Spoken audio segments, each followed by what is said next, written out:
মহাভারতে সপ্তরথীর হাতে বধ হয়েছিল অভিমন্যু, আর অর্জুনের হাতে বধ হয়েছিল সপ্তরথী।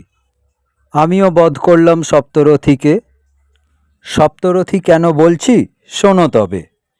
যখন টাকা আছে তখন সময় নেই, যখন সময় আছে তখন টাকা নেই, যখন বালি আছে তখন সিমেন্ট নেই, যখন সিমেন্ট আছে তখন বালি নেই, যখন সব কিছু আছে তখন অঝোর ধারে বৃষ্টি। ওফ, সত্যি এই কাজটুকু করতে যেন আমাকে সপ্তরথীর সঙ্গেই লড়াই করতে হলো। কাজ যখন শেষ হয়ে গেল তখন আবার বেজি মহারাজ পদচিহ্ন এঁকে দিলেন। বাহ, উত্তম।